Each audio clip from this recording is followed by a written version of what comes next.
right? How are you getting on? Are you well? Are you as well? Are you well? Pardon me? Are you girls well? Sorry, I'm just trying to have a drink with my friend, if you don't mind. You girls must be from bloody Cardiff because you look so well. Shut up! No, shut up! Leave! Whatever, I don't know. Hey, happy birthday to me. Happy birthday, Tony. You look like a monkey and you smell like one too. And many more episodes to come. Fuck, I fucked up the tone at the end of that. Don't E at the end of that. Anyway, listen, thank you very much for being here.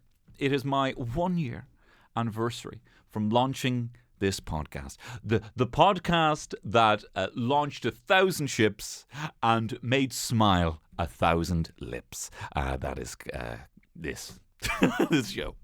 A lot of people, well, not a lot of people. Well, no, I don't know what I was going to say, but I cannot edit this, so I don't know what I'm saying. A lot of people are great. Yous are great. A lot of people have been here from the start. A lot of people have joined. A lot of new people might be joining here because I'm talking about the Late Late Toy Show. This is the thing that made me start the podcast last year. And what a wild journey we've been on. But look, there is no time for reflection because we have a lot to talk about. We have a lot of children to judge, to give scathing criticism to. I made a tweet a couple of months ago, in the height of COVID, saying the toy show is going to be shite this year. Bit shite power, right? Just a one sentence. I'm feeling low. I haven't spoken to anyone else. I need someone to validate me, and so I said toy show is going to be shite. Yeah, one sentence. There you go. Oh, I got a like for that. I kind of feel something now. I suppose I kind of feel something now. I kind of feel something that the two breakfast rolls this morning didn't give me. So I got a couple of likes for being just a fucking snark. I don't be having a go at myself. I have a toothache. That's what's happened here. I'm like the bloody lion with the thorn in his paw. In that I have just an undercurrent of just fucking misery. So as a result, I'm having a bit of Solbadine. Look, don't judge. Don't judge me like the fucking ma'am, because that's all I can call her. All right, ma'am. Yeah, sorry, can I have some Solbadine? Why do you want some? Why are you selling it there? I'm not having the rigmarole. Never going to give, that you have to give to get bloody Solbadine. Just give. All I have is my body and my choices. So give me the codeine. I want to take drugs during the day. Anyway, listen, look, this is all I have. Just give me the fucking... Look, with the greatest respect, I don't know you, don't know me, right? We're both wearing masks here. I could be a dick. No, look... Please, I've tried paracetamol, and yeah, it works. But now I have to fucking lie to this woman. Say, look, I tried the paracetamol, it doesn't work. Now I need, because you have to go in there with the kind of confidence of a 15-year-old pretending to be a 20-year-old. You know what I mean? You have to go in there, kind of carry yourself, being like, hi, can I, yes, I'm an adult here. I know exactly what I'm after. Can I have a Solbadine tablet, please? Please just give me please just fuck off and give me just fuck off and give me the Solbadine. With greatest respect, and look, I've only taken one. I'm not bloody double dropping like my old sales days. Oh my God, me and the boys, and we're getting up and dropping Solbadine. You know what I mean? Tonight is gonna be a fizzy. That doesn't work at all. Oh, we'd be there. Oh, I'll tell you, we go for Thursday drinks. You'd go into the bloody sales room floor on a Friday, and it would be nothing but bloody effervescence. Bring me back, Dave May. You know what I mean? Evanescence. And you just the effervescence. Oh, Smithy, brother, you just have to drop in too, mate. I blacked out on the last call. Oh, top drawer banter back when I was validated as a man. Anyway, look, that's not about that now. We're not talking about that now. I'll tell you what we are talking about. The greatest birthday gift of all time. This podcast is now sponsored by the Dubliner Whiskey. Thank you very much to my best friends. This crew in the Dubliner Whiskey are my best friends. I don't care if anything ever happens to them. If anything ever comes out about the Dubliner Whiskey, let this be on record that I stand with them. Their executives, their upper management, everyone involved. No. Whatever. No, but the Dubliner Whiskey is now the sponsor of this podcast. And what have they done to celebrate? I'll tell you what they've done. They have offered you listeners You real people, my best friends. 10% off any Dubliner whiskey from the website. The DLD, yeah, you know me. Well, the DLD.com. And guess what the fucking code is? These are cool people, right? The Dubliner whiskey are a cool bunch of people. They have the whole distillery straight out of the heart of the Liberties. They're making some very interesting whiskies. They've got one there that's aged in a bourbon barrel. That's what I like. That'd be nice in an old-fashioned. And they got great deals over there. So go on there, go on the DLD.com and use the code. This is the code they offered. The code Fuck the Boats. And you can get 10% off any of those whiskies on there. And as well, they're doing free delivery in Ireland. So if you've got a whiskey lover, if you're a whiskey lover, go on there. And I've got to stress something as well. Drink this responsibly. I'm telling you this. Don't be drinking whiskey irresponsibly. I don't even know if I can mention the fact that you can even fathom, because of the way laws are here about talking about that. But why would you ever want to drink it irresponsibly? Tell you, drink it there. Drink it there in, like, you know, a shot in a glass. I'm not going to tell you how to drink it. I don't even know if I can do that. I haven't really looked. I haven't really read the ins and outs of drinkaware.ie and everything. But if you do want to find out more information about that, do that on that. But look, drink it responsibly. You only want to be drinking whiskey responsibly, right? You want to be a class act holding the whiskey. Not to say that you're class by drinking the whiskey. I fucking shouldn't have said anything. You really can't say anything anymore. So thanks very much to the Dubliner whiskey. And look, it's tasty whiskey. I've had it. It's lovely. I tell you what's not nice. Scotch. I tell you what, you can go over to Edinburgh. You can fuck off to Edinburgh. No, you can go up. You're over in Scotland, you're getting Scotch, you know, and you're getting like, I went in there and I was, an anniversary for me and Terry. And we went into this very fancy hotel. And we ordered, we had a nice meal there, and then we had some scotches, right? And it was like £16 or something for like a scotch. And they had a big, wide range of scotch. It was recommended. And I don't like scotch anyway. And they were like, what kind of flavour are you after? And you after peat? And I'm like, what's that? He's like, kind of burning. And I'm like, so what? The flavour is burning? And the texture is burning? And the fucking loins are burning because me and my wife celebrating her anniversary tonight. I don't remember what my point was here, but let me tell you this. This sponsored content is going so well so far. Let me tell you this. No, this is the point I was getting at, right? I was paying like £16 for these scotches, and it was like, do you like fire? Why would I want fire on top of my fire? So the point I'm getting at here is the Dubliner Irish whiskey, let me tell you, is the perfect introduction. If you just want to get into whiskey and you're looking to drink it responsibly, because why would you ever want to drink it any other way? This is approachable, it's smooth. You drink it on the rocks, put it in Irish coffee, put it in a cocktail. You know what I mean? Do something fancy with it. But of course, and promise me this, that you will only ever drink it responsibly. So as I said, if you want to go on the DLD, yeah, you know me. Yeah, you know me is not part of their URL, the DLD.com. You can go on there, order some whiskey. There's free delivery to Ireland, and you can get 10% off you, shit show listeners. And get yourself if you want to. I'm not going to tell you what to do. You know what I mean? But if the offer is there. So thank you very much, the Dubliner Irish whiskey, for sponsoring this podcast and kicking off this festive season. And how do we celebrate? How do we kick off the festive season? By ranking and reviewing Terrified Children on the biggest show of the year, the Late Late Toy Show. And look, we got a lot to get through, so let's get on to it. Welcome to this, the start of the silly season on Tony Cantwell's Shit Show. It's Tony Cantwell's Shit Show.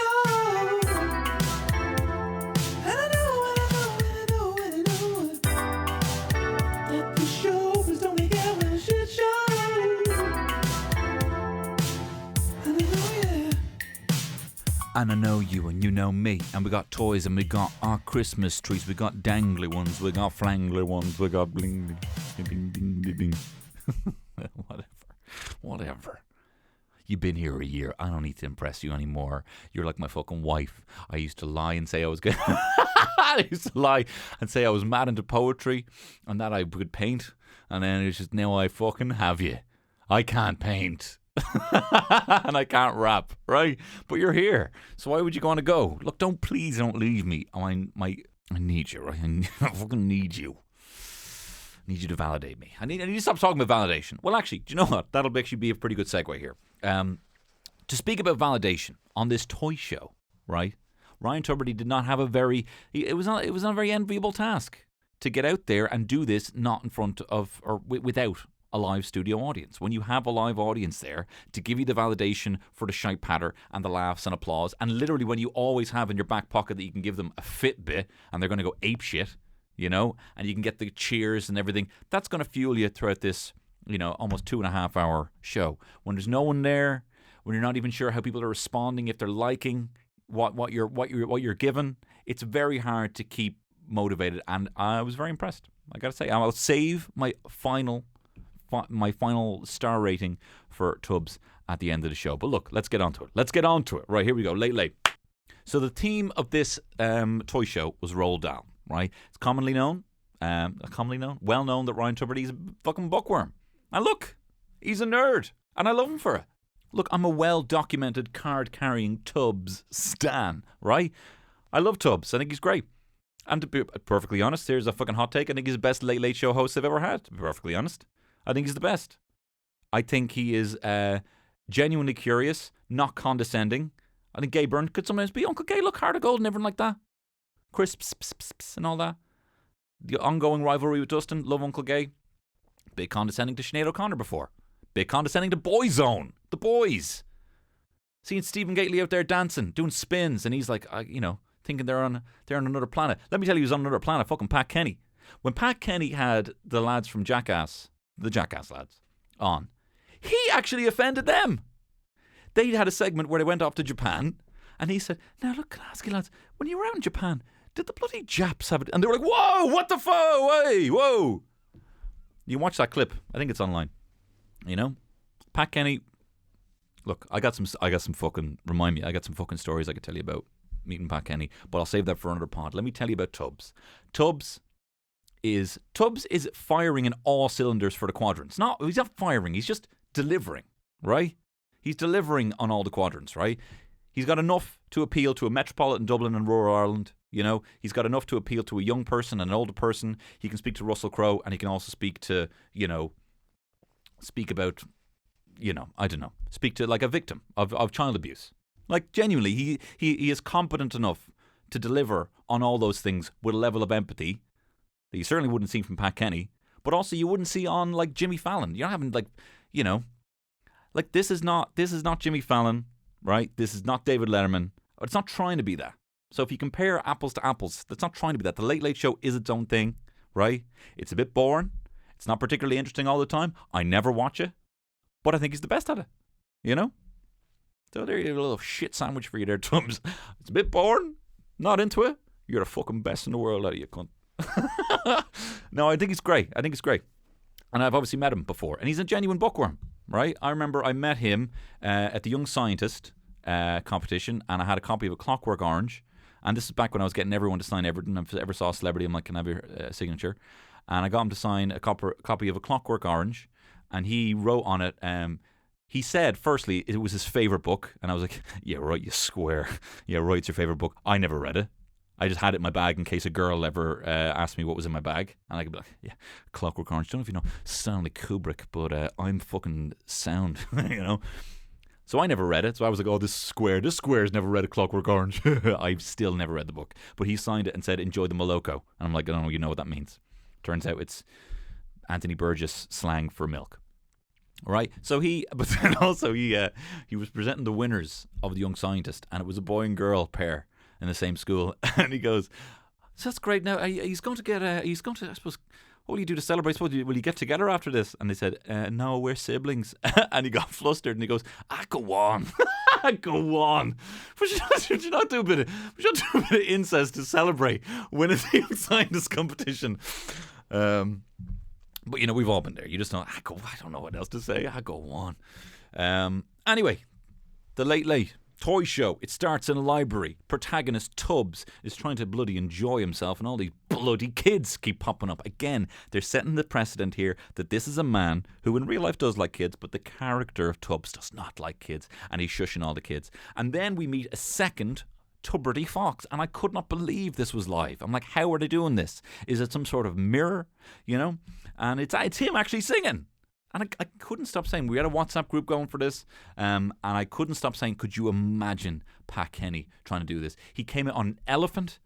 He came out on an elephant one year, Pat Kenny. You can look it up online, and he was as stiff as a board. He came out as Darth Vader one year, and he was stiff, and literally just like, hey, hey, with a fucking Queen's wave. Never any kind of flair, right?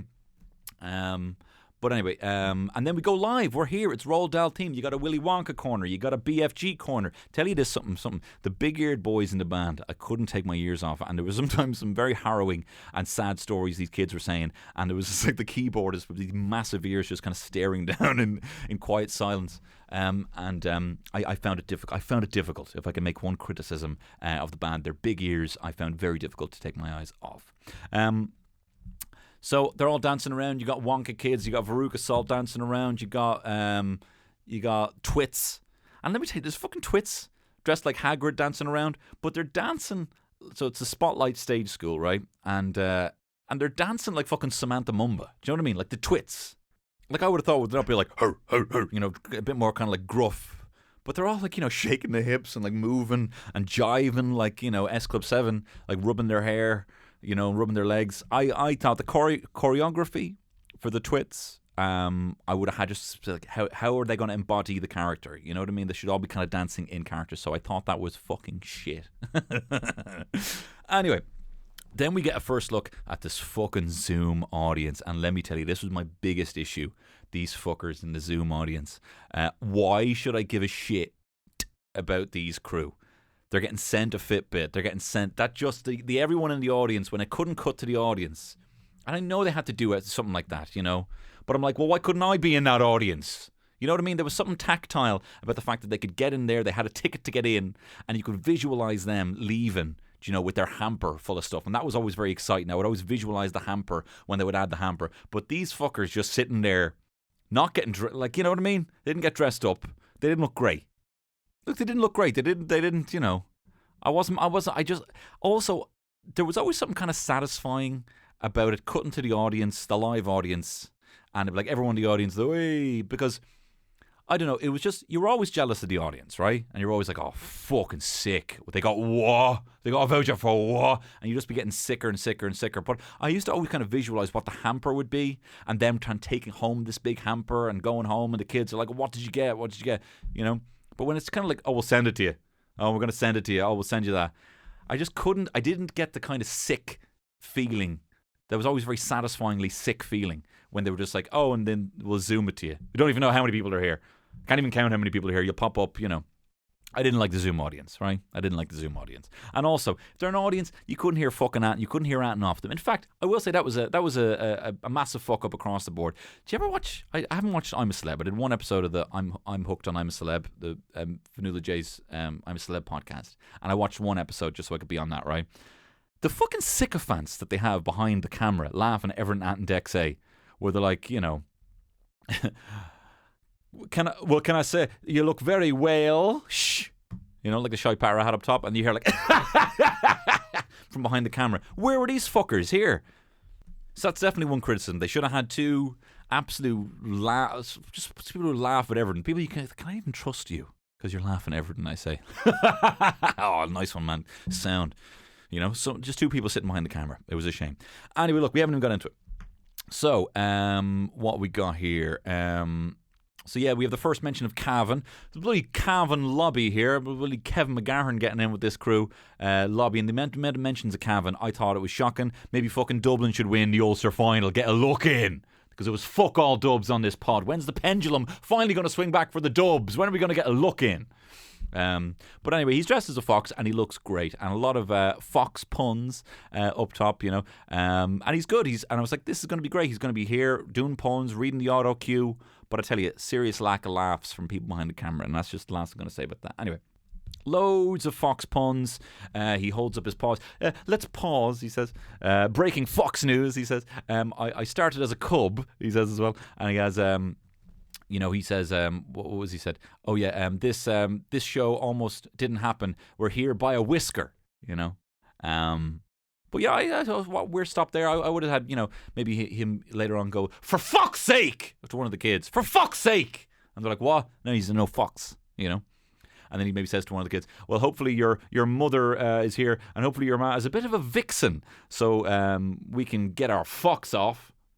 You know, maybe me and your mum can get down to a bit of foxing after the show, you know, something like that. I don't know. I don't write it, but I felt like they had a missed opportunity to do some more risque fox puns. Anyway, we'll move on.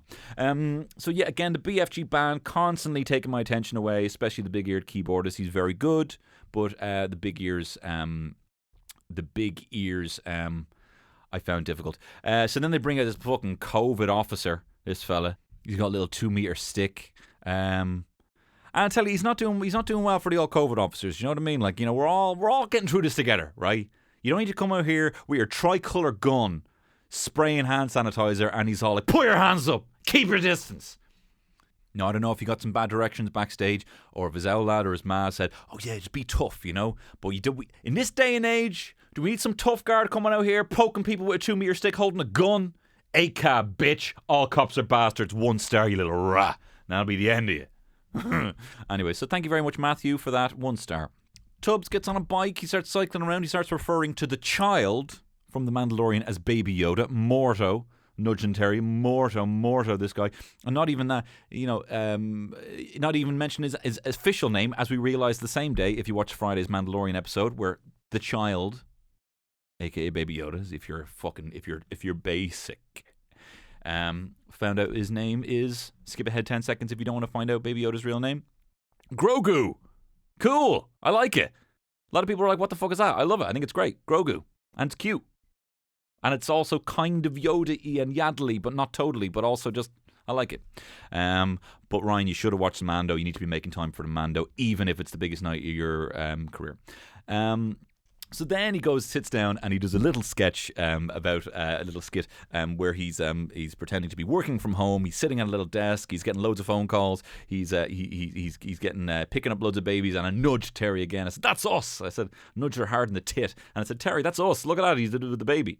And I was like, this really appeals to me. I totally get it now. I would have never got this in any other year. And I also realised the sound effect they were using for the baby sound for this. Using the whole work from home, you're being overwhelmed, so many kids, phone calls, work, and all this stuff. The sound effect that he used is one that you get on YouTube that I've been using illegally. And I'm assuming someone downloaded that illegally as well from YouTube. I can't prove it. But if I do find that out, I will be looking to take back my TV license. And then he takes out the Count from Sesame Street, and he says, "So this is Count Neffet." And I thought he was going to do a bit about Tony Houlihan. I thought he was going to be like, "Yeah, did you see this fucker? This is the Count, Tony Houlihan. Yeah, the Count, you're 1 letter off. This guy. Did you see this fucker here?" They call him the Count, Tony Houlihan, but you're 1 letter off. You know? Then there was the first toy, and this was probably the only good toy of the night, and I'm sorry to say that, but it was a toy, a really cool toy, very, very exciting toy, of a sexy dancing unicorn who shits, and my phone fucking blew up with people messaging, you seen the unicorn, you seen the fucking unicorn, you know.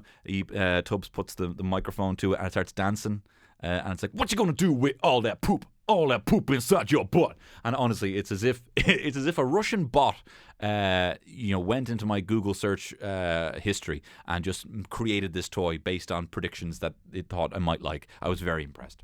Okay, so here we go. The first kids. You got James and Grace. James is 6, Grace is 8, brother and sister. And again, Tubbs is like, so do you like each other? Will you lay off the kids? Do you know what I mean? Lay off brothers and sisters, right? This gender normative shit that you have going on, it's literally infecting your brain.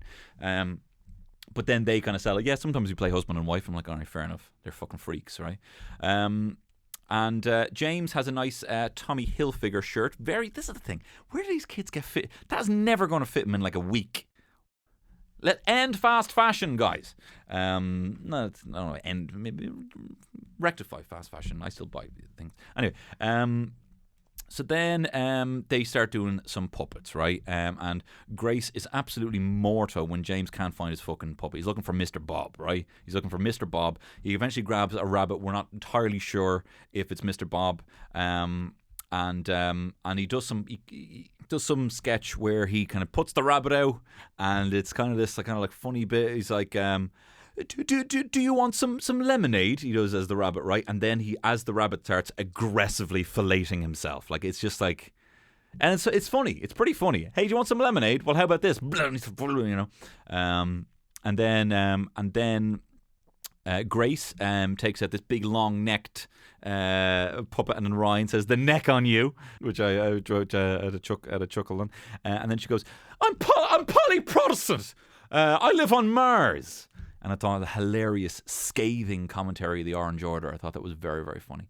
But I will say, the fucking mouth didn't move. Now, having studied puppetry directly from Johnny Morrissey, the voice and puppet master of Dustin, I can tell you this is a cardinal sin.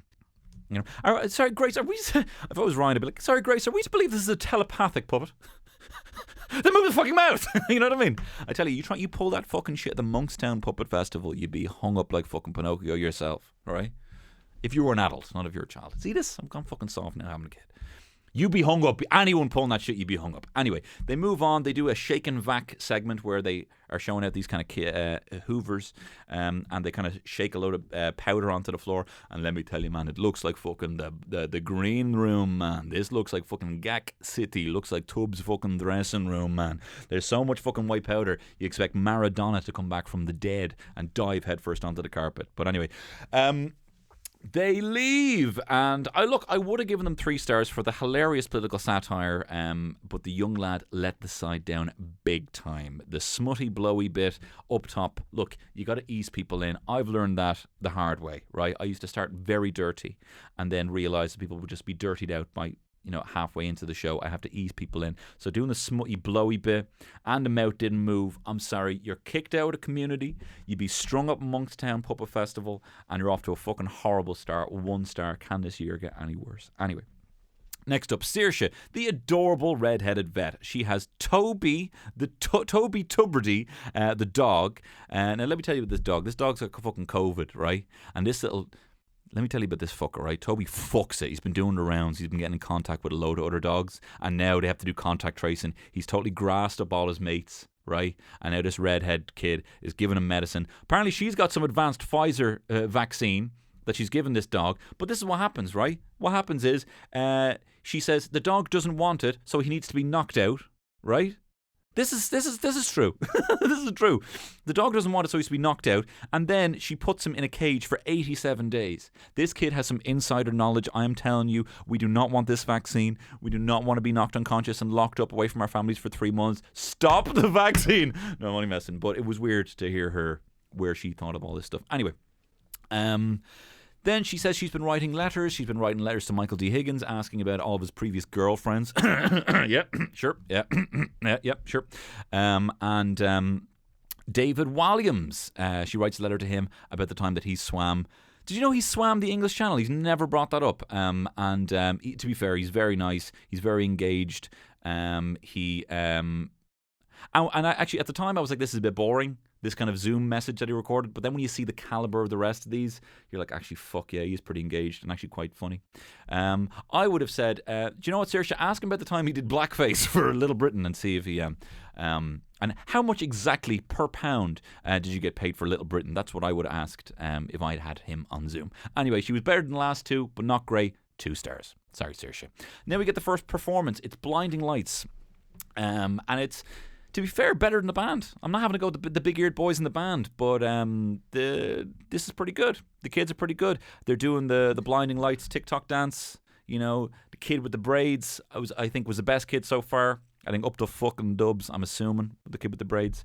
But now this is because I'm a fundamentally broken human since having a child. When you saw the Temple Street Kids, I was fucking bawling my eyes, seeing these little kids dancing, seeing these tiny kids in wheelchairs, kids with glasses, trying to do his TikTok, this, Blinding Lights TikTok dance, and I was fucking Boola Bus. Get the fucking Boola Bus, honk, honk, honk. Is that the Boola Bus? Because here you go. Great job, kids. Great job. And I saw people online being like, "Oh my god, the Late Late was just an ad for TikTok." That's actually. Do you know how old you sound when you say this is an ad for TikTok? It's just like saying, oh, that's an ad for the internet. Do you know what I mean? How old you sound. Sorry, I'm going to have a sip of water. I'm going to calm down for a second. Okay, next up we have Jamie. Jamie is a young lad, a 5-year-old paleontologist from Newry. I'm actually 6, he says. And I live in Cabra. Yeah, right, mate. With that fucking accent. Yeah, right, mate. So this whole patter is they're kind of in these kind of like, dinosaur suits. They're kind of inflated. So Jamie's is inflated and it looks like his legs are hanging over this kind of, this kind of like, David Brent kind of suit where you have the legs and your actual legs are the dinosaur's legs. You know what I'm fucking talking about. But anyway, Ryan's is a little looking a bit droopy. And Jamie goes, yours looks a wee bit sleepy. And I think, was that fucking cock innuendo? Was that a little kind of like can't get a fucking up kind of joke? Because the way people laughed at it, yours looks a wee bit sleepy, almost like, what's that, or am I just, is that the way my brain goes? Anyway, so he's good patter. Can I tell you something about the pink flamingo? You can. Do you know what my nanny says? When you gotta go, man.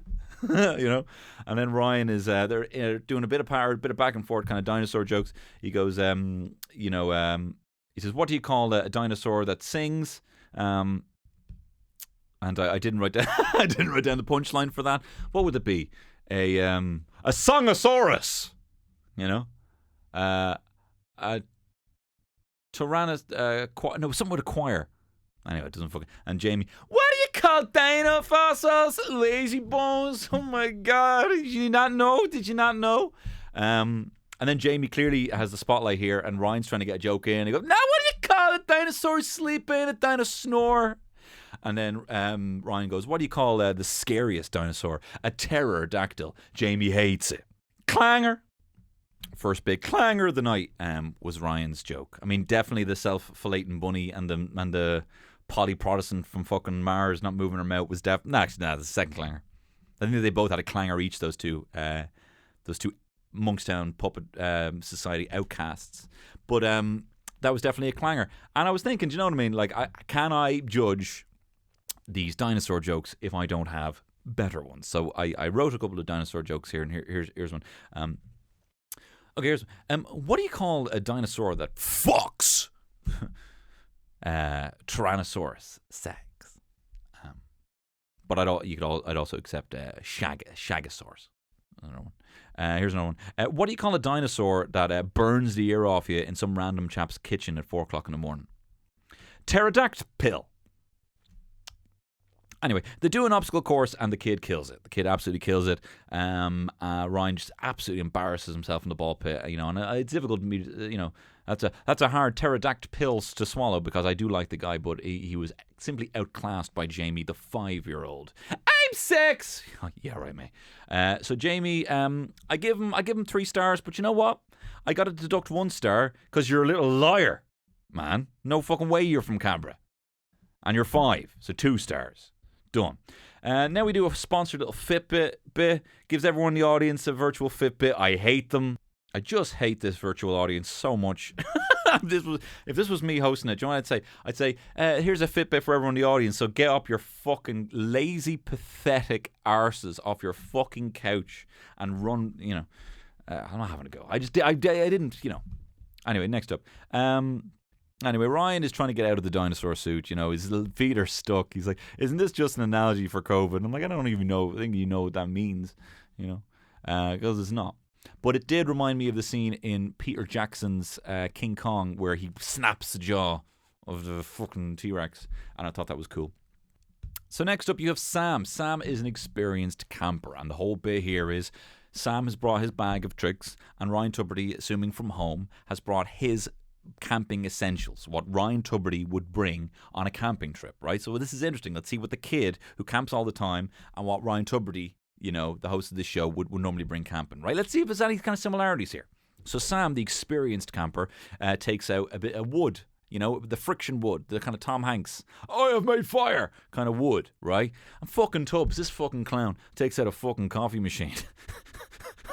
This guy. And then Sam takes out an axe that his old lad made. And what does fucking Tubbs take out? Fucking pink slippers. Let me tell you, these mollycoddle boys at Donnybrook wouldn't last a fucking day in the woods. It was actually embarrassing to see.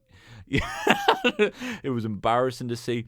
Unlike, proper woodsmen like myself, It was famously lasted 16 days or 16 hours in the woods. And Sam, I think we only really feel at home in the woods, unlike these fucking mollycoddled Montrose fairies like Tubbs. And you enjoy your coffee machine. And actually, the funny thing is, the coffee machine was even a toy. So imagine even trying to plug it into a socket. It was absolutely embarrassing. Sam quite rightly puts him in his place, said, I'd kill your fucking pheasant to make slippers there. And he doesn't say this, but he seemed to say this with his eyes, and I wouldn't even pluck the cunt, I'd just put my feet in him, as he seemed to say. But Sam, as I say, he's a child who seems to be lost in time. He does an impression of a pheasant.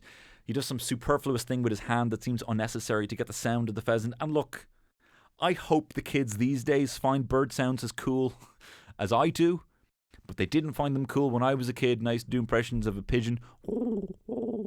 Right? So hopefully the pendulum has swung back again for people who find bird impressions interesting. But they didn't when I was a kid, and I'm assuming they don't now. So God bless you, Sam. Then he takes out a clay model of Tubbs, and it is shocking.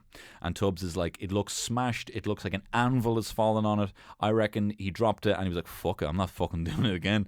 I'll fucking paint it, and I'll tell him it was meant to be like that.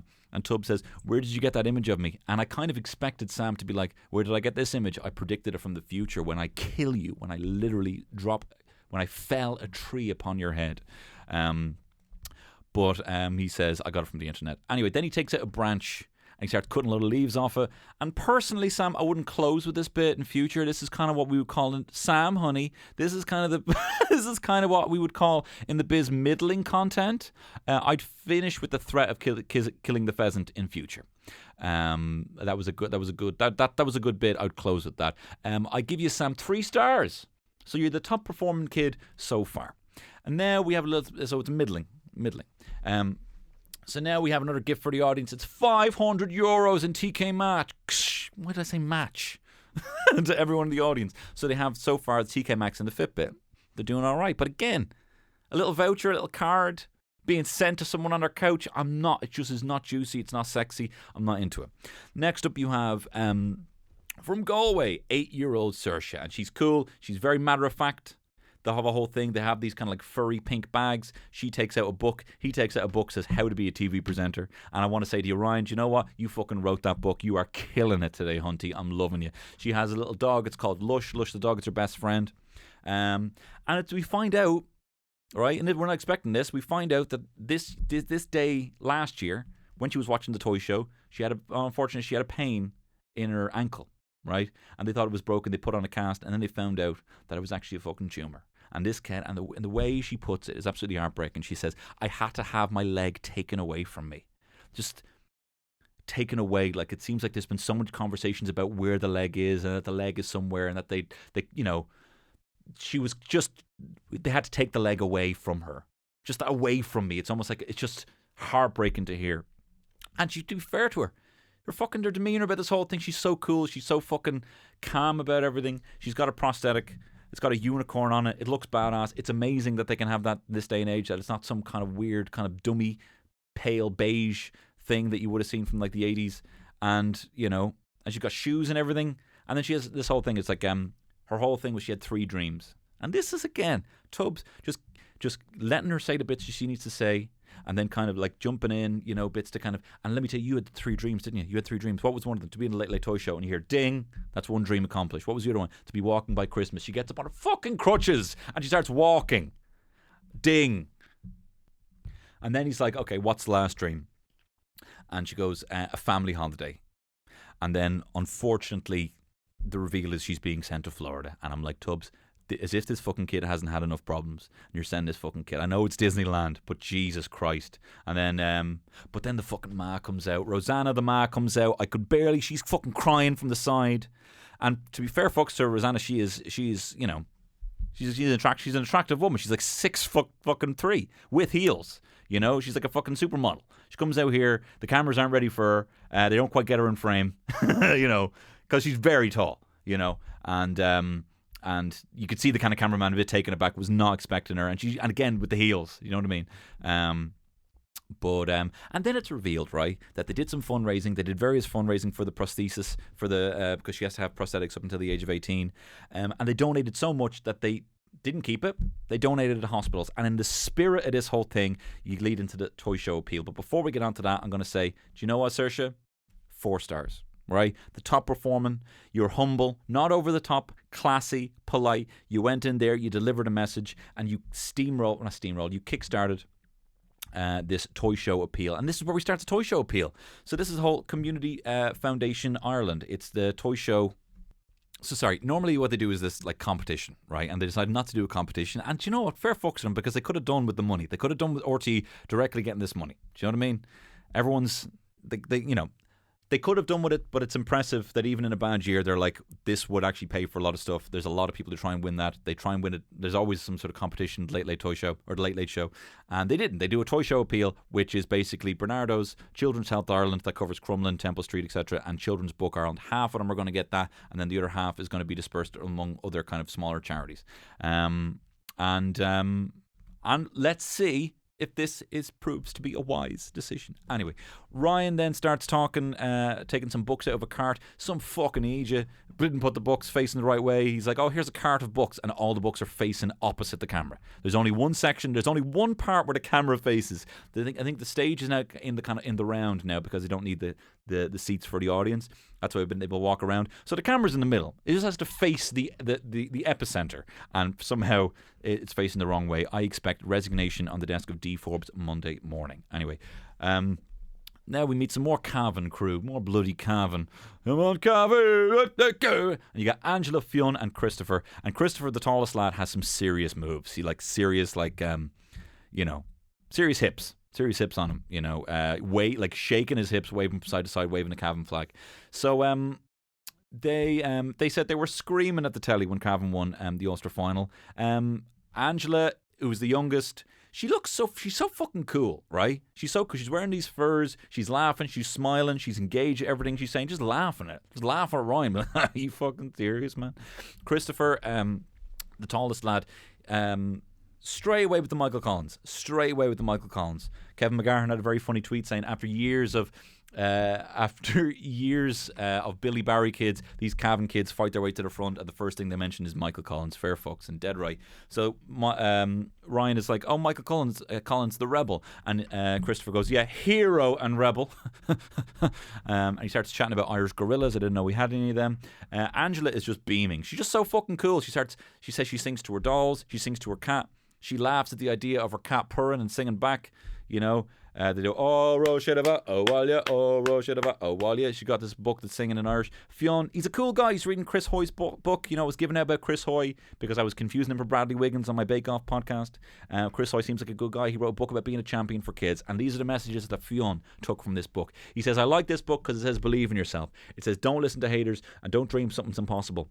For example, I thought it was going to be impossible to get into Late Late, but fucking did I stutter? Here the fuck I am. And he says as well, success does not always mean happiness. Do you know what I mean? He said, and you see Tipperary and Cavan win, and you see how happy they are, but that when Dublin win, they're not happy. It's just fucking standard. And look, it's a good reminder. It's a good reminder that you need to prioritise happiness, not always prioritise success. Anyway, further sins for being possibly the most charismatic 3 kids that we've had on the show so far. To get a fucking awful drawing of them as elves. Three of their faces superimposed on the bodies of elves. And they also get from Eason's a year's supply of books. And we were chatting about this in the WhatsApp group, and someone was telling me that they once got a year's supply of crisps, and it was 12 packets of crisps. See, this is the thing. This is what pisses me off, right? Well, let me just say this first. If I was getting a year's supply of books based on my book intake, that'd be half an audiobook. But when they start thinking, oh, well, what is a year's supply? Let's look at portions. You know what I mean? This is the fucking... I'm always chatting about this, right? But if you look at Heinz or a Campbell's soup, right? On the side as well, it has all the calories and all that stuff, and it has it per portion. And it's half a fucking can. Half a can.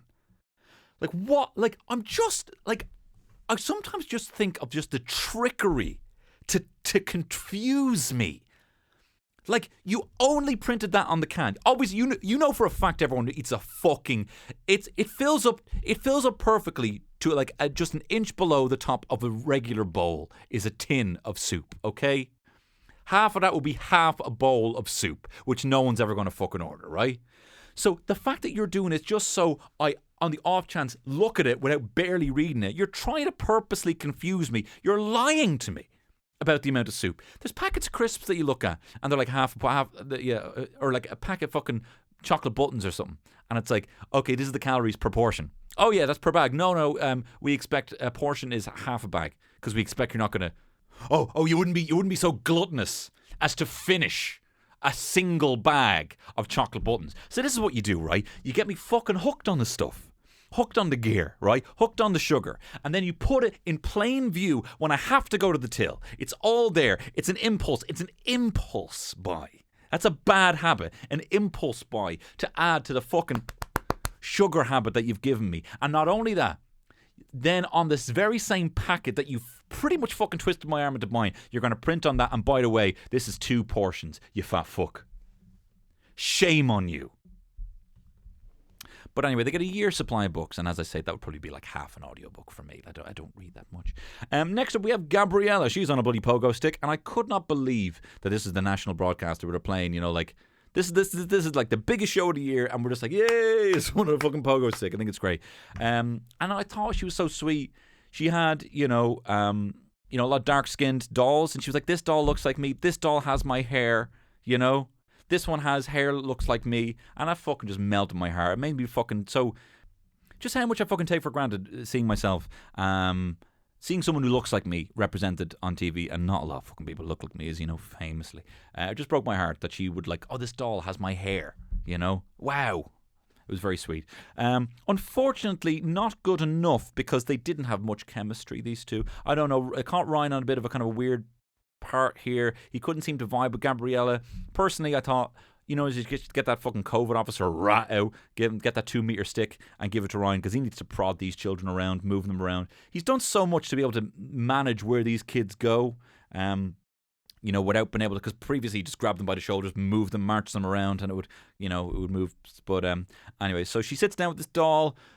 She's very comprehensive. She's talking about this kind of like, she's talking as if she's giving a makeup tutorial, which was like, fucking, this is just a generation of kids now, just growing up watching makeup tutorials, watching Jason Derulo dance, but at the end of the day, just the chemistry didn't vibe. Again, they mentioned TikTok. And she said something really terrifying. She goes, Ryan was like trying to get onto the dancing bit, you know what I mean? The whole makeup thing. She was selling it. He seemed to be quite impatient, actually. I think I gave her a much worse rating. I think he was kind of like losing his cool a little bit because he was like, water palettes, I don't know what you mean.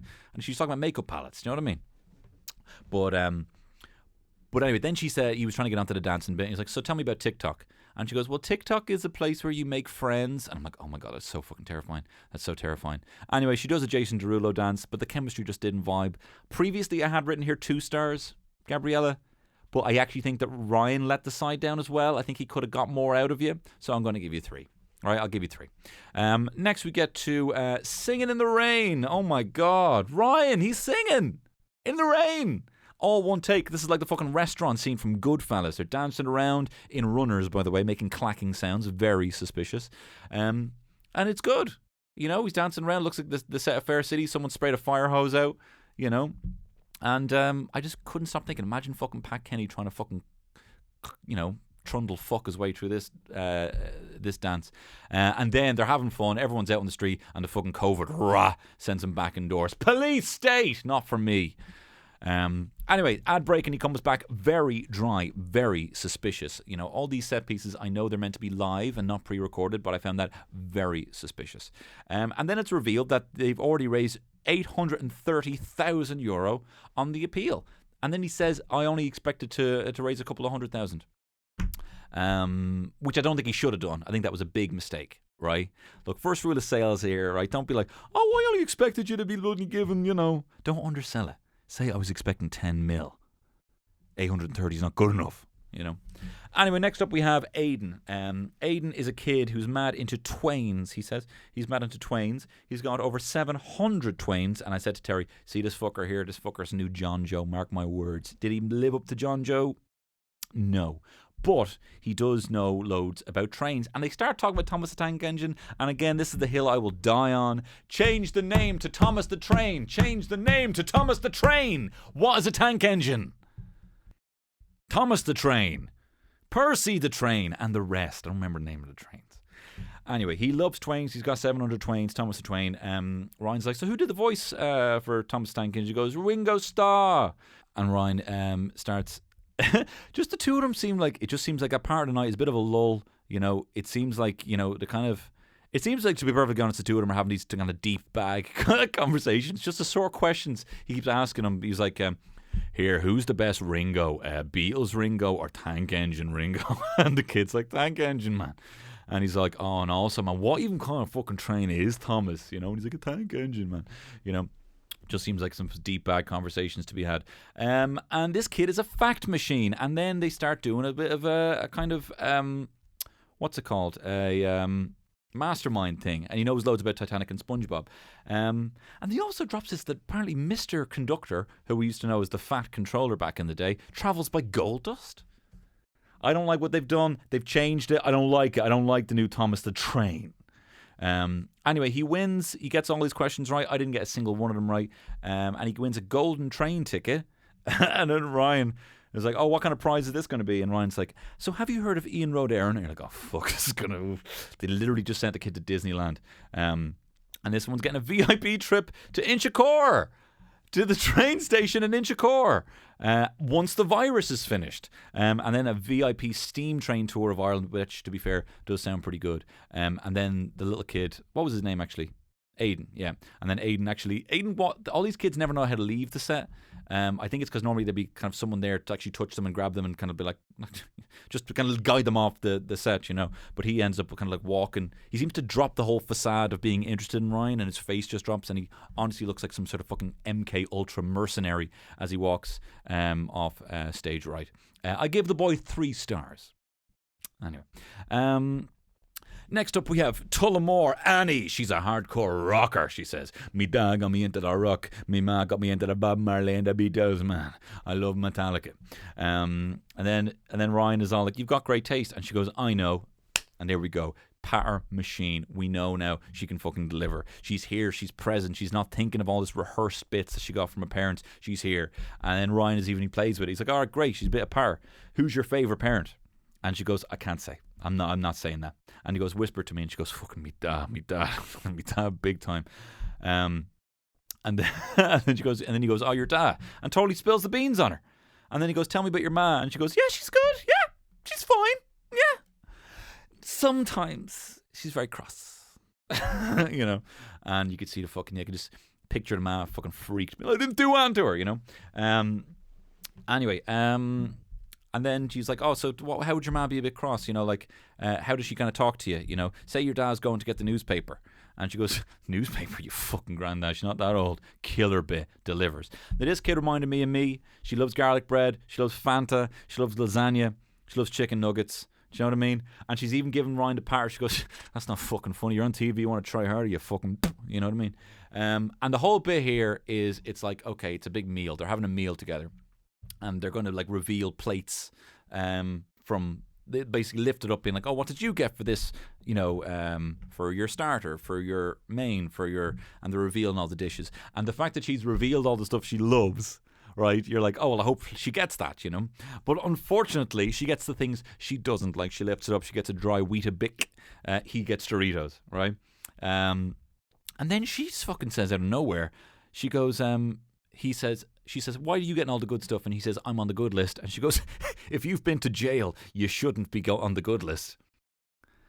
And I'm wondering what happened here. Has he been to jail? Has she spilled the beans? Or did her dad just say, look, I need you to stay 2 meters away from this fucker. He's been to prison. And she's like, maybe she doesn't get COVID. She's like, just stay away from everyone. He's been to prison as well. And he's been to prison. And your mom's been to prison. Stay away from your mom. And then, hey, we get to the bit. The bit that was making the headlines. The bit that even made headlines in the States. Irish presenter says fuck on the telly at 11 o'clock. He pours the Fanta. It fizzes up. And he goes, fuck's sake. And I was personally sick to my fucking stomach. You and the fucking wagon guy need to fucking be on that fucking, you be on what we call the chopping block. Do you know what that's the term for? D. Forbes' desk. We call it in the biz the chopping block. First thing Monday morning. It was a fucking, and I can say that because I'm not on RTE, disgrace. Now, Annie, she was funny. Bit of a clanger as she walked off. Again, there needs to be like a fucking stick poking these kids in a certain direction as she walks off. But look, great personality. She was funny. She was engaged. Good chat. 4 stars. Great fucking shout. Now, back to the appeal. Ryan seems genuinely emotional to hear that they've raised €2 million, but drops a fucking clanger. Here's where he drops a clanger. We were only expecting 100 G's. Look. Say we were expecting 10 million. Now you're going to see drop off. Oh, they weren't expecting that much. Oh, great. I don't need to do anything. No, you do. Do something. And now we, next up, Eva from Dublin. Finally, thank fuck. Give me a pale kid. And that means a kid within the pale. And she's going to sing a little song. Turns out she's actually from Lucan. Right. So that's, and I get some very good friends from Lucan. It's not Dublin. Right? Hot take. Lucan's not Dublin. People hate that. Anyway, then she goes out, she starts singing Rule the World, and fair fucks to Gary Barlow, who didn't need to do this. But he's there, he starts singing, he starts harmonising with her. I remember reading in like a fucking gossip rag that this was back when Gary Barlow had not come back. And fair fucks to take that for coming back. Fair fucks coming back with bangers like this. Imagine coming back with even better songs. Like, that's just fucking fair fucks. They're not a pop band. Like, they're a group. Well, no. They're not a group. They're a pop band. That's what I meant. Whatever. Shut up.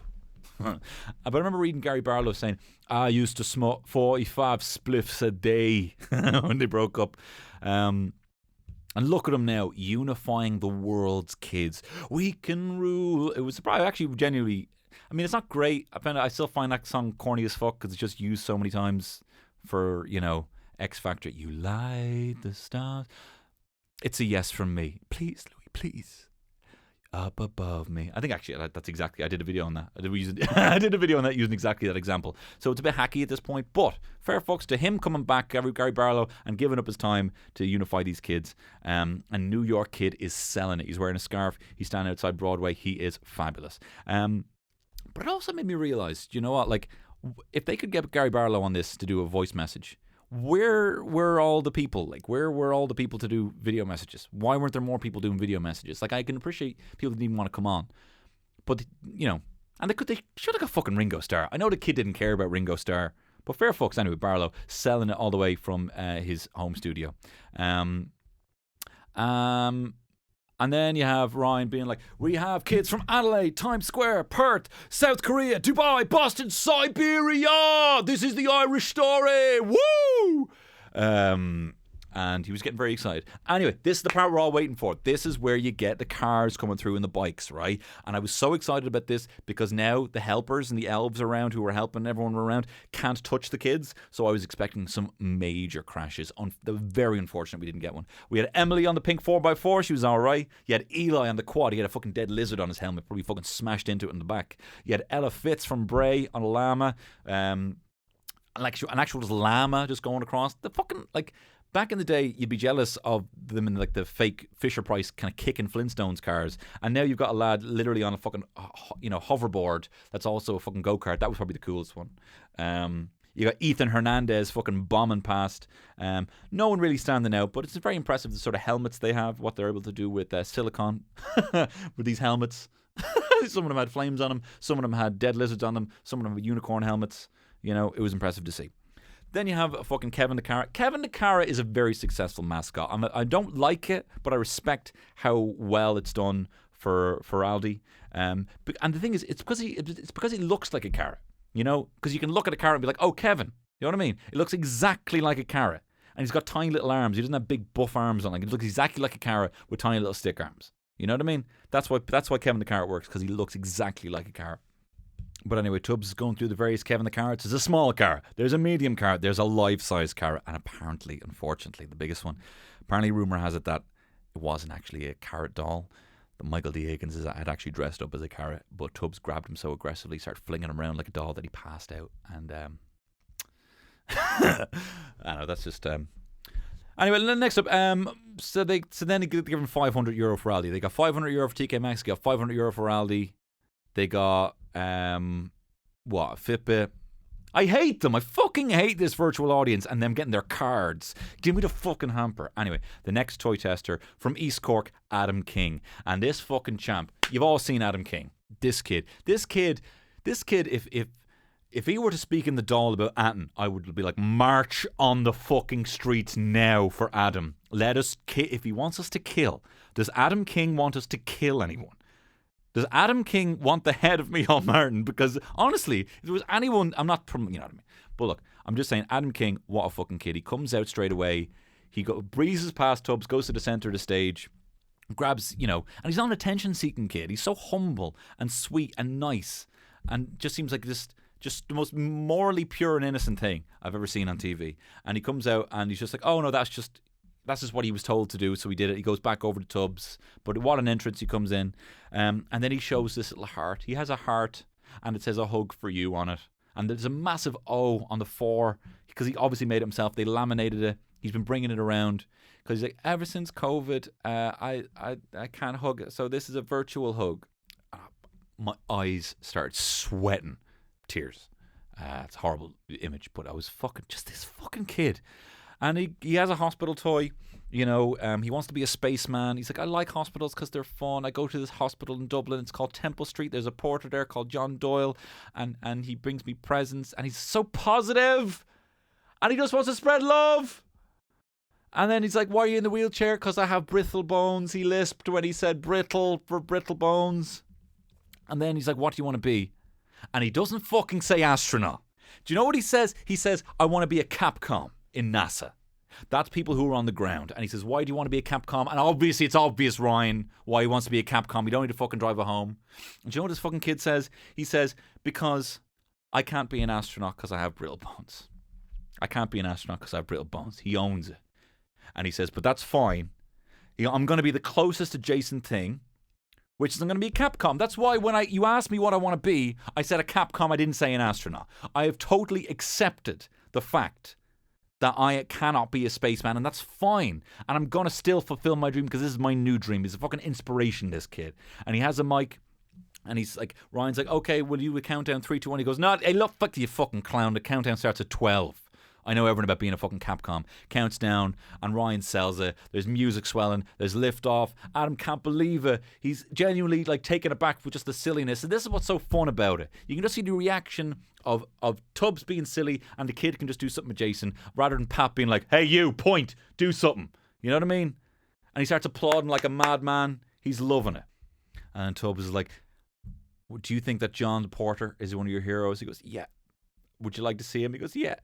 And from a fucking giant peach comes the porter. Comes John. Now he's wearing a mask, but he comes out.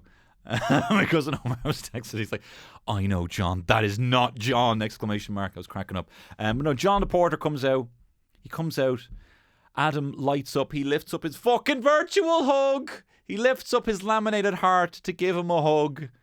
And then John is like, Adam has such an infectious smile that even the darkest planet would light up. He's still fucking relating to planets for Adam. He's still speaking to Adam. And he says he's an absolute hero. He's a member of our tribe. And I am humbled that Adam is my friend. And he fucking...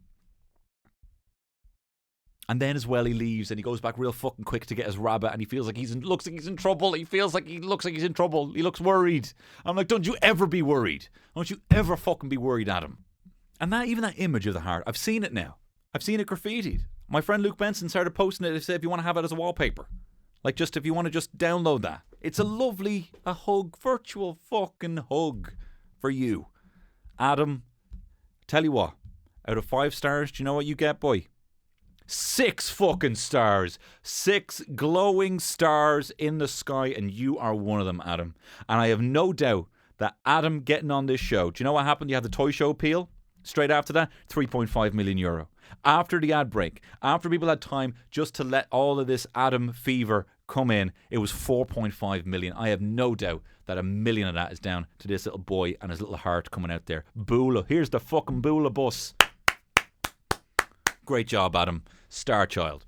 Next up you have Snooker. Little Jackie, the snooker boy. He's got a little waistcoat on. And Jackie is from Dripsey, County Cork. And this chap's enthusiasm is like a nuclear reactor. Ryan is like, how's things in Dripsey? Not great. Everything that's close is closed. You can't go play snooker for an hour. He's a Cork train stations are pathetic. He's just fucking letting them have it. What's the best train station? Got to give it to Houston. It gets very serious. Got to give it to Houston. Got to give the edge to Houston. What's your favourite snooker match? 1985 World Championship Final. Steve Davis, Dennis Taylor. Davis missed an easy black. And then he's got his own snooker table. And this is what's fucking unreal. He's got his own snooker table. And it's on the floor. And he starts just fucking white balls in there. And he gets away with it. Fucking dead right.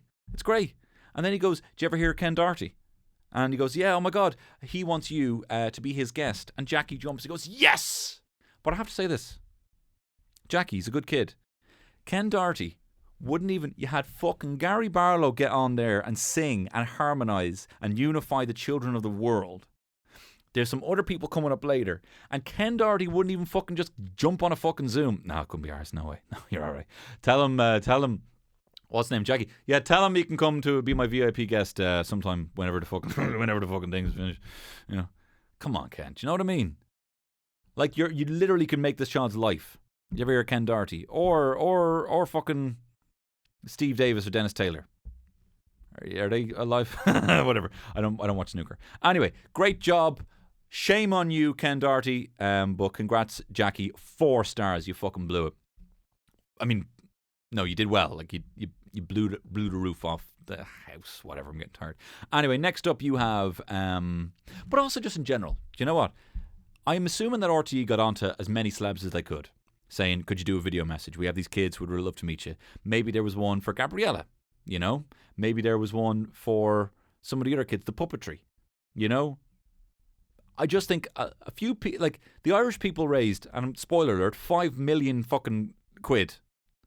And the majority of the glitterati not even appearing. I mean, I can't be like, where were you? I don't know who was asked and who didn't go.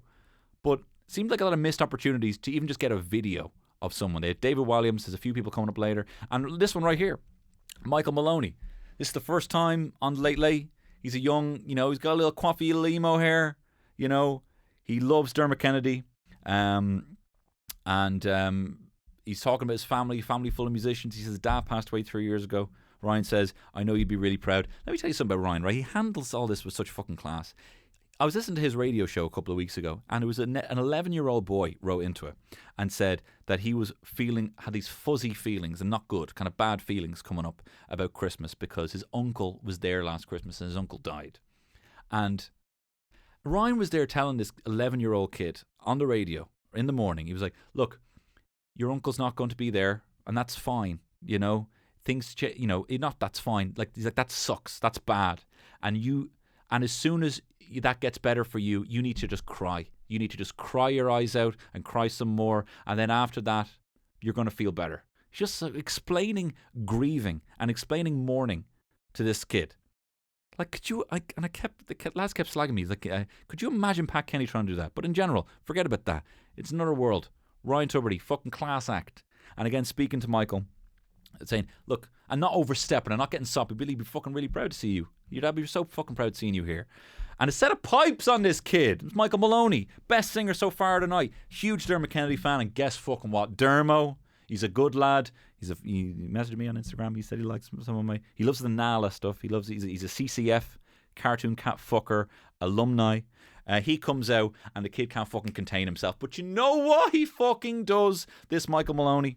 Right, Dermot comes out, he sings with him. You can tell he gets a bit flustered. Not even flustered. He just gets surprised because his fucking idol just walked out. And you know what this fucker does? He keeps his composure. I mean that affectionately, this child. He maintains his composure and not only finishes strong, but starts giving it fucking welly. And I start crying at this again. Because similarly last year, when you had the kid who idolized Katie Taylor, and then Katie's like, "Will you come on, hit some pads with me?" And you saw this kid giving everything to impress her idol. That's exactly what Dermot brought out in Michael Maloney for him to be like, "I need this is my idol here. I'm not going to go in on myself. I'm going to bring the best part of myself out here." And he fucking ends so strong and set of pipes on this kid. And fair fucks to Dermot Kennedy as well for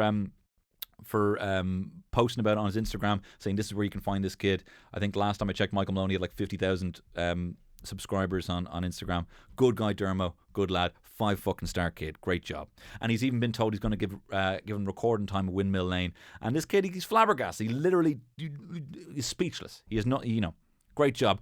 Great job, everyone, all around. You smash it out of the park. It's a lovely thing to see. You kind of have a bit of a lull here. I'm not having a go. You got Lucy Power. She's an artist. She looks like fucking my girl, right? You know, very cute kid. Can't fucking move for the redheads, you know. I think she sounds like she's from Dub, you know, but I couldn't really get a read on her. And she's fine. Look, she doesn't get a word in. Ryan's too busy doing this kind of French patter. And it's funny-ish, you know what I mean? And they do a whole thing where it's like, you know, they get dressed in all the things they miss. Paddy's Day, graduation, wedding dresses, you know. And to be fair, it's a handy trick. It's one I've pulled many a time at 4 o'clock in the morning. You know, you've convinced everyone to take part in a rollover. It's a bit of a lull. You come out wearing a dress. And you're like, okay, I get it now. This is a new night. The vibe has changed. You know, let's pick things back up and now in the kitchen. But 2 stars. Do you know what I mean? Yes, it was fine. You're a good kid, but unfortunately, Ryan just kind of it was too much of this French patter, and it was difficult for her to be able to kind of jump back in. I think he kind of dropped the ball with Gabrielle, and he dropped the ball with Lucy Power. Next up, you have Noah Rafferty, the hardest rocking cunt in Louth, this chap, right? This is a fucking rock man, right? This guy, rock man. This guy is a hard rocking kid, right? He writes his own songs. He wants to be the greatest rock star in the world, right? The greatest living rock star. He writes his own songs. Rock is the best medicine. Life can be tough. Girl of my dreams. Love is a horror. And then for Cora, which is a bedtime story. He's got the diversity there. Life can be tough. And his whole thing is one chance. Because at the end of the day, you got one chance to live your best life. I just totally saw myself in this kid. He's got a little Freddie Mercury mic thing. He says he wants to be the greatest rock star in the world. If it's going to come down to enthusiasm, he's got it. It's hyped. The band start playing, and it's such a shame. I'm so sorry, Noah. I wish you hadn't a song. Oh, God, I could have sold you. We were all rooting for you. And then he starts singing, and unfortunately, he's singing In the Air Tonight, and he starts singing, I can feel it calling in the air at night. At night. It's in the fucking title now. Do you know what I mean? That's a real shame. That was probably the biggest clanger of the night. You know what I mean? I know I haven't really been on top of the ball with the clangers here. I haven't been many clangers. Woo, woo, woo. But that was a big clanger. Oh Lord, I've been waiting for all my life. And he's, but it's all energy. Do you know what I mean? But then Rock is the best medicine starts singing, and he realized, no. This guy, he doesn't want to be tapered down to fucking, you know, other people's material. In the Air Tonight, not good enough. Give me Rock is the best medicine. Rock is the best medicine. Rock is the best medicine. Rock is the best kind of medicine. And then he says, I love The Edge. The Edge makes such vibrations of rock that it goes down your spine. You go, ugh. And he's totally selling it. This kid is just fucking rock through and through. This kid is like Gigi Allen, but for kids, right? And then he gets fucking Edge on the fucking thing. And he's like, Hi, Noah. I've heard a lot about you. Straight from his, you know, a pre-recorded thing, straight from his gaff and host. I've heard. I love your song titles, Noah. I've got. I'm not the man you think I am. That's some heavy stuff, man. Whoa, like almost lay off it, man. Do you know what I mean? Like, you know, just don't go into Ryan's, you know, dressing room. He's, you know, if you see the reanimated corpse of Maradona going into Ryan's dressing room, just stay away from that shit, man. Do you know what I mean? But I want to thank you. And he's like, that's some heavy stuff. And then he's shouting back at this pre-record, thank you so much. You know, and he's like, you 5 years on me, bro. You know, you're really doing amazing. I only started writing my first songs at 15. And then he's all like, so look, I'm going to give you a few gifts here. I thought I'd give you a cool book. And he shows him like a Joshua Tree book. And I'm like, ooh, that's a bit shit. And he goes, but still, he's really happy. He's like, yes. And he's like, but then I thought maybe I'll give you a guitar. And he goes, yes. And he goes, this is one I used to help fund after Hurricane Katrina. And he goes, yes. And they cut off the sound so that he can't be cheering on the hurricane. And he goes, now, do you mind if I sign it? And he goes, that's grand. And look, with the greatest respect here, Noah, you're talking to a video. The music industry is going to chew you up and spit you out. You need very, very good management. And that's it.